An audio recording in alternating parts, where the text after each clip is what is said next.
This is the story of George Sauer. Drafted in 1965 by his father, George Sauer Sr., the Jets' chief scout at the time, George Jr. rocketed to AFL stardom. A three-time All-Pro, he was dubbed the receiver's receiver.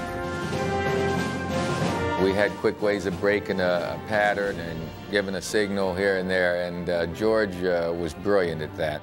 He was as good as anybody ever played. I mean, how much more do you need to do? In the spotlight of Super Bowl III, Sauer shined, setting a Super Bowl record for receiving. But while the cheers could still be heard, George Sauer left pro football at the age of 27. I've always thought it was a shame from the pro football sense that George retired when he did, because if he had stayed and had a full career, I think he'd be in the Pro Football Hall of Fame today. After nearly 30 years, the case of Sauer's retirement is open again. I did wake up one day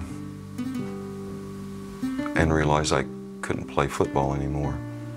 And it was in January, the end of January, after we'd gotten back from the Super Bowl. For reasons that had taken me a long time to try to unravel, I lost all motivation. I didn't want to play the next season. Sauer did play 2 more seasons, but finally, in 1971, he walked away. It seemed for reasons he expressed in an article written for the Newark Star-Ledger. He was one of a group of ex-players who became critics of pro football. But his reasons went deeper.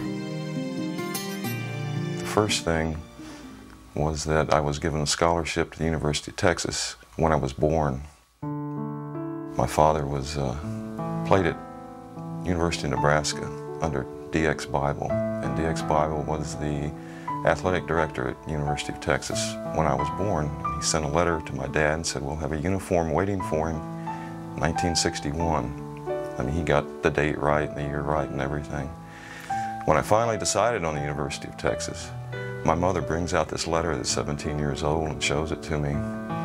It was as though something were driving me from behind to do these things, and actually, I think that was the first thing. The memory of that letter has stayed with me because I think that was important in my eventual retirement.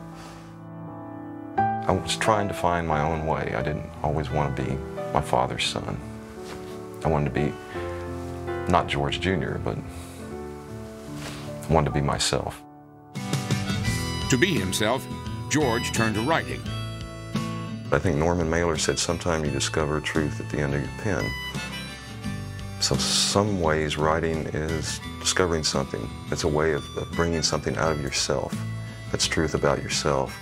That might be truth about the world. So I did write a novel. Nobody liked it. It was a little dense. I had to work on my style and work on some ideas, and finally I think I have them in shape, but it took me many, many years to do that, and I just needed to get away from football and find a new direction. But the ultimate truth of George Sauer's retirement goes deeper still, all the way back to the locker room after Super Bowl III. My dad was there. We shook hands. He said thanks. I said thanks. I don't know exactly what it was we're thanking each other for. In this moment, George Sauer was set free. I think all of us have a need to feel as competent as the person who is our example in life. Well, I think I had finally done that because my dad had played in an NFL championship game in 1936 with the Green Bay Packers, and they had won the game. That was 32 years prior to that, and 1936, 1968 seasons. And I realized I didn't have anything more to prove in football. This is not to say that number 83 in any way regrets his playing days. I really enjoyed pro football. I enjoyed catching passes, running patterns. I love the mental part of the game. I'm not really out of it because I'm writing about sports. I'm trying to make sense of sports.